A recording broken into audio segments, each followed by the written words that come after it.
Halo teman-teman, kembali lagi dengan saya Rizky yang akan menemani kalian dalam video kali ini. Untuk video kali ini kita akan membahas materi terakhir pada kelas 11, yaitu bab koloid.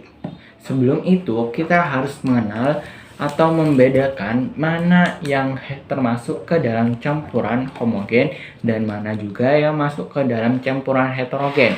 Di sini saya sudah menyiapkan dua buah contoh, yaitu air gula dan air kopi.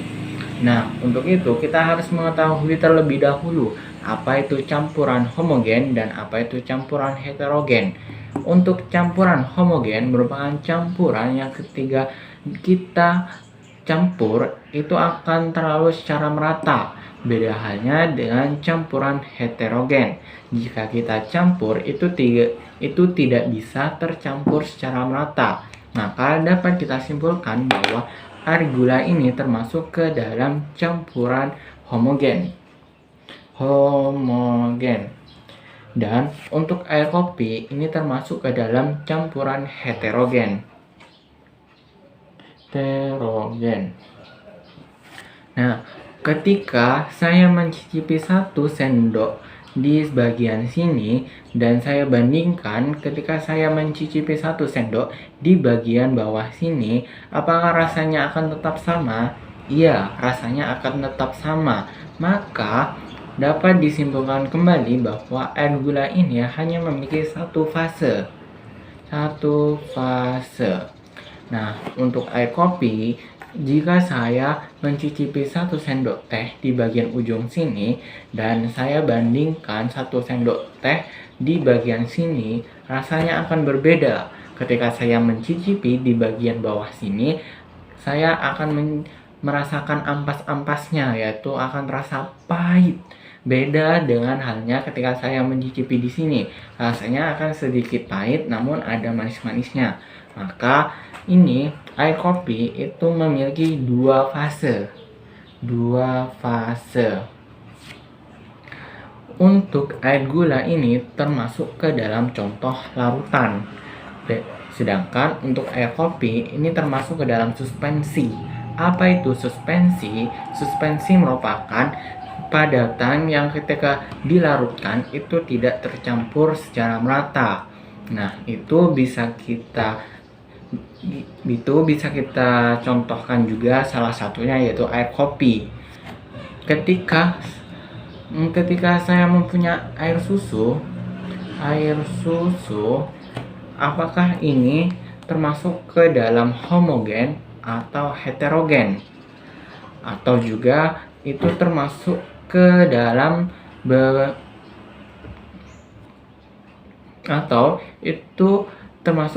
jenis apa? Apakah itu suspensi, apakah larutan, atau ada yang lain? Dan ini air susu juga memiliki beberapa fase. Apakah 1 fase atau bahkan 2 fase? Untuk lebih tahu, kita akan beralih ke sini. Nah, di sini sudah saya sediakan tabel. Tabelnya yaitu seperti ini. Saya mempunyai 3 jenis, yaitu ada larutan, ada koloid, dan ada suspensi. Untuk contoh dari ketiga jenis ini, untuk contoh larutan yaitu seperti yang saya ucapkan tadi, bahwa air gula merupakan contoh dari larutan. Untuk suspensi itu contohnya kopi seperti yang sudah saya ucapkan tadi. Nah, untuk susu itu tidak termasuk ke dalam larutan maupun suspensi, melainkan termasuk ke dalam jenis koloid.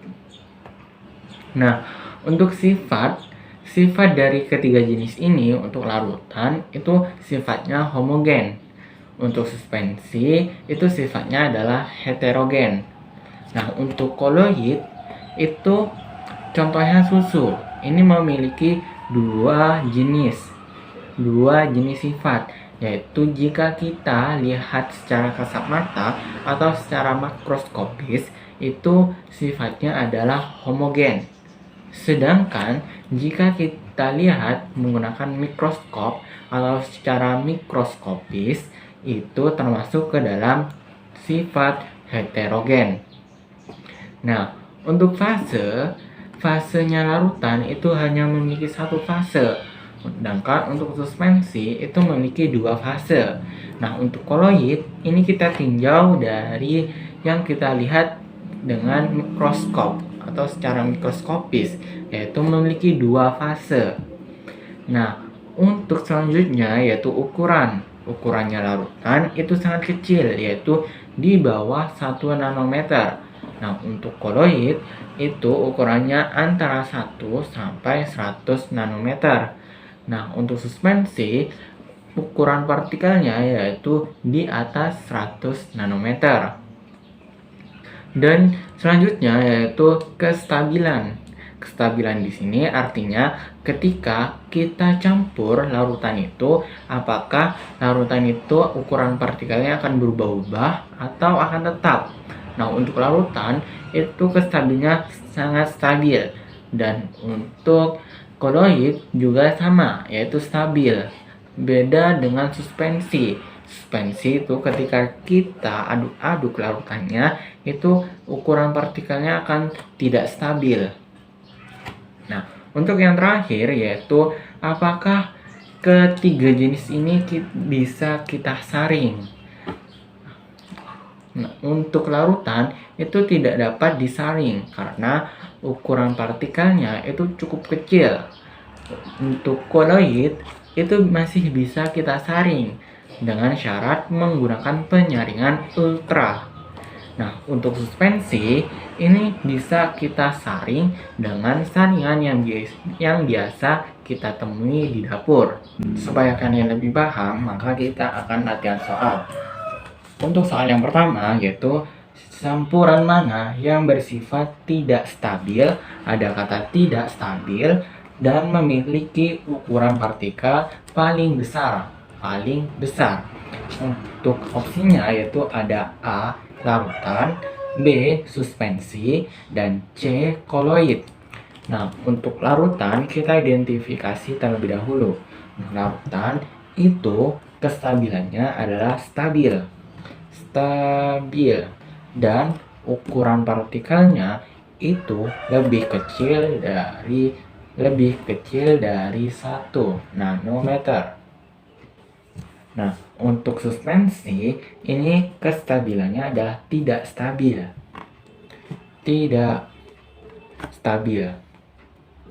dan ukuran partikelnya itu di atas atau lebih besar dari 100 nanometer. Sedangkan untuk koloid itu kestabilannya adalah stabil, dan memiliki ukuran partikel antara 1 sampai 100 nanometer. Maka dapat kita simpulkan adalah kestabilan yang bersifat tidak stabil adalah suspensi, dan ukuran partikel yang paling besar di sini adalah suspensi, yaitu sebesar di atas dari 100 nanometer. Maka dapat kita simpulkan bahwa jawaban yang benar adalah B. Selanjutnya kita akan latihan soal yang kedua. Soalnya yaitu seperti ini. Sistem berikut yang merupakan sistem dispersi koloid adalah A. air garam, air gula, dan kopi. B. air sirup, bensin, dan air gula. C. susu, santan, dan keju. Kita identifikasi dari ketiga opsinya. Untuk yang A, air garam dan air gula ini termasuk ke dalam larutan. Sedangkan untuk kopi ini termasuk ke dalam suspensi. Nah, untuk opsi yang B yaitu ada air sirup, bensin, dan air gula. Ini ketiga-tiganya termasuk ke dalam larutan. Dan yang terakhir yaitu opsi C, ada susu, santan, dan keju yang merupakan contoh dari koloid. Maka jawaban yang benar adalah yang C. Selanjutnya kita akan belajar tentang sistem koloid. Nah, sistem koloid ini dibedakan menjadi dua jenis. Ada yang namanya fase terdispersi, ada pula namanya yaitu fase pendispersi. Apa bedanya dari kedua fase ini? untuk fase terdispersi yaitu zat yang tersebar pada suatu medium zat lain. Sedangkan untuk fase pendispersi itu merupakan medium tempat menyebarnya zat terdispersi. Jika kalian masih bingung, ini lebih gampangnya jika fase terdispersi itu jumlah zatnya itu lebih sedikit ketimbang dari fase terdispersi. Contohnya yaitu ada air susu. Air susu. Nah, ini jika kita pecah itu ada air dan ada bubuk susunya. Bubuk susu. Nah, untuk fase terdispersinya yaitu yang paling sedikit jumlahnya. Yang paling sedikit jumlahnya yaitu bubuk susunya dibandingkan airnya. Ketika bubuk susunya lebih banyak, itu maka air susunya rasanya akan terlalu manis atau bahkan enak. Maka dapat kita simpulkan jika contohnya adalah air susu, maka fase terdispersinya adalah bubuk susunya dan fase pendispersinya yaitu adalah air. Biar kalian lebih paham, kita beralih ke contoh soalnya. Nah, di sini ada dua gambar. Yang pertama ada cat air dan yang kedua ada debu. Nah, kita disuruh untuk menentukan mana fase terdispersi dan mana juga fase pendispersinya. Kita mulai dari cat air. Nah, cat air namanya juga cat air, maka terdiri dari cat dan airnya. Nah, untuk fase terdispersi itu jumlahnya yang lebih sedikit. Mana jumlah yang lebih sedikit? Jumlahnya adalah catnya. Maka fase terdispersi adalah catnya. Sedangkan fase pendispersinya yaitu jumlah yang lebih besar, yaitu adalah airnya. Air. Sedangkan untuk debu, fase terdispersinya itu apa dan fase pendispersinya itu apa? Nah, untuk debu kan biasanya debu di udara. Debu di udara. Maka dapat kita pecah juga menjadi debu dan udara. Lalu fase terdispersinya yaitu jumlahnya yang lebih kecil, yaitu adalah debunya. Debu. Dan fase pendispersi itu jumlahnya yang lebih besar, maka fase pendispersinya adalah udara. Setelah kita membahas sistem koloid, selanjutnya kita akan belajar jenis-jenis koloid. Nah, untuk jenis-jenis koloid ini dibedakan menjadi 3. Ada yang namanya sol, ada yang namanya emulsi, dan ada juga yang namanya buih. Nah, untuk sol ini merupakan fase yang terdispersinya adalah zat padat. Sedangkan untuk emulsi itu fase yang terdispersinya adalah cair. Nah, untuk yang buih ini fase terdispersinya adalah gas. Nah, selanjutnya untuk sol ini dibagi menjadi 3 jenis lagi. Ada yang namanya sol padat, ada yang namanya sol, dan ada yang namanya aerosol padat. Nah, untuk sol padat ini contohnya adalah batuan rubi yang terdiri dari padatan kromium dalam suatu padatan Al2O3. Maka ini fase terdispersinya adalah kromium, padatan kromium yang bersifat padat, dan fase pendispersinya adalah Al2O3 yang sifatnya juga padat. Maka untuk sol padat ini dapat kita simpulkan bahwa zat pendispersi maupun zat terdispersi yaitu bersifat padat. Nah, untuk contoh lainnya selain batuan rubi yaitu ada kuningan, ada perunggu, dan ada kaca berwarna. Selanjutnya untuk jenis kedua dari sol yaitu namanya sol. Contohnya adalah cat tembok yang terdiri dari zat pewarna dalam suatu cairan. Nah, untuk zat pewarna di sini yang bersifat padat termasuk ke dalam fase terdispersinya. Sedangkan untuk cairan di sini itu termasuk ke dalam pendispersinya yang bersifat cair. Nah, maka dapat disimpulkan untuk yang jenis sol ini fase terdispersinya adalah padat, sedangkan fase pendispersinya adalah berbentuk cairan. Nah, contoh lain selain cat tembok yaitu ada tanah liat dan ada juga gelatin. Selanjutnya yang terakhir dari jenis sol yaitu ada yang namanya aerosol padat. Nah, contohnya yaitu asap kendaraan yang terdiri dari padatan karbon dan Pb dalam suatu udara. Untuk fase terdispersinya yaitu ada yang namanya padatan karbon. Nah, padatan karbon ini sifatnya adalah padat atau bentuknya padat. Sedangkan Pb ini wujudnya adalah gas. Maka dapat disimpulkan kembali bahwa aerosol padat ini fase terdispersinya itu berbentuk padat atau berwujud padat, sedangkan fase pendispersinya itu berbentuk gas. Contoh lain selain asap kendaraan yaitu abu vulkanik dan abu pabrik, dan contoh lainnya.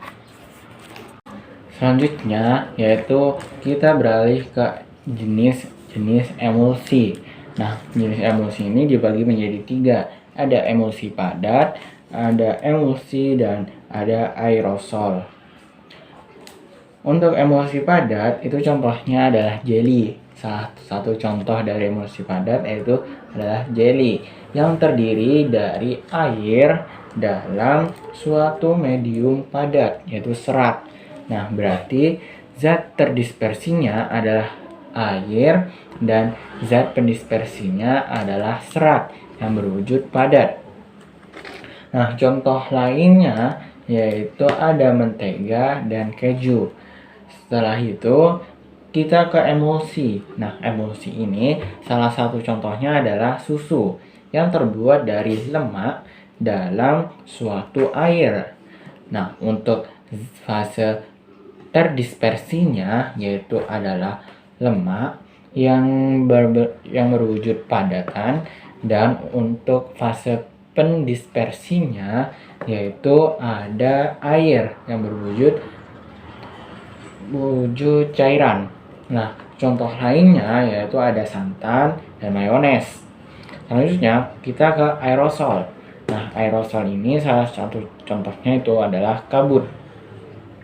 Nah, kabut di sini yang terdiri dari uap air jenuh dalam udara yang terkondensasi. Nah, untuk fase terdispersinya yaitu adalah air yang berwujud cairan, dan fase pendispersinya adalah udara yaitu kabutnya itu. Nah, contoh lain dari aerosol ini adalah hairspray dan parfum.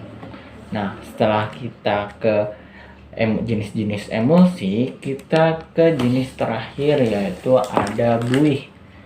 Nah, buih di sini ada 2 jenis. Untuk buih, salah satu contohnya itu adalah whipped cream yang terdiri dari gas dalam suatu cairan lemak. Nah, berarti ini fase terdispersinya adalah gasnya. Nah, untuk fase pendispersinya yaitu ada cairan lemaknya. Nah, yang berwujud cair. Nah, untuk contoh lainnya selain whipped cream yaitu ada busa sabun. Selanjutnya jenis yang kedua yaitu ada buih padat. Nah, salah satu contohnya yaitu batu apung yang terdiri dari gas yang terjebak dalam suatu padatan. Nah, untuk fase terdispersinya yaitu adalah gas, sedangkan untuk fase pendispersinya yaitu adalah batunya yang bersifat yang berwujud padat. Nah, untuk contoh lainnya ada busa padat atau spons. Nah, kita latihan soal. Soalnya adalah buih merupakan sistem dispersi dari titik-titik dalam zat cair. Nah, untuk opsinya yaitu ada gas dan B ada cair. Nah, seperti yang sudah dijelaskan tadi bahwa buih ini merupakan zat sistem dispersi dari gas dalam zat cair. Maka jawaban yang benar adalah yang A. Nah, selanjutnya setelah kita belajar menentukan jenis-jenis dari koloid, selanjutnya kita akan belajar tentang sifat-sifat koloid. Terdapat 7 sifat koloid, yaitu yang pertama yaitu efek Tyndall yang merupakan penghamburan cahaya. Yang kedua ada sifat absorpsi yaitu penyerapan ion-ion. Yang ketiga gerak Brown yang artinya gerak acak atau tidak beraturan. Yang keempat elektroforesis yang artinya pergerakan dalam medan listrik. Yang kelima ada koagulasi yang artinya proses penggumpalan. Dan yang keenam dialisis yang artinya penyaringan ion-ion pengganggu. Dan yang ketujuh ada koloid pelindung yang artinya penambahan koloid agar stabil. Selanjutnya kita ke materi yang terakhir yaitu pembuatan koloid. Pembuatan koloid ini dibagi menjadi 2 metode. Yang pertama yaitu metode dispersi dan yang kedua yaitu ada metode kondensasi. Untuk metode dispersi yaitu pembuatan koloid dengan memperkecil ukuran partikelnya. Nah, untuk metode dispersi ini dibagi menjadi 4. Yang pertama ada mekanik. Mekanik yaitu pembuatan koloid melalui penggilingan dan penggerusan. Yang kedua ada yang namanya peptisasi, yaitu pembuatan koloid melalui penambahan zat pemeptisasi atau pemecah. Nah, yang ketiga ada homogenisasi yang artinya pembuatan koloid melalui pengadukan terus-menerus hingga homogen. Yang keempat ada namanya busur Bredig, yaitu pembuatan koloid melalui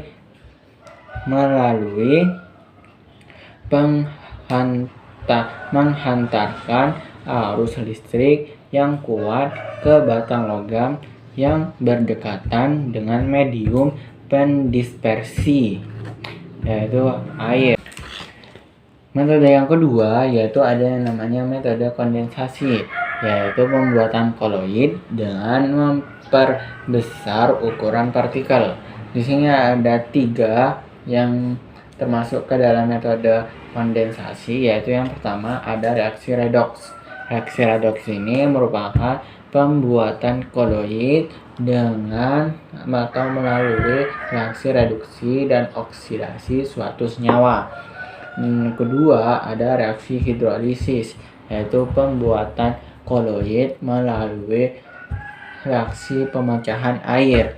Dan yang terakhir yaitu ada penukaran ion, yaitu pembuatan koloid melalui reaksi penggantian ion positif dan ion negatif dari reaktan. Dengan demikian, akhir dari video ini yang sudah membahas bab tentang koloid, dimulai dari apa itu sistem koloid, yang kedua jenis-jenis koloid, yang ketiga sifat-sifat koloid, dan yang terakhir yaitu pembuatan koloid. Tetap semangat dan sampai jumpa di pertemuan berikutnya.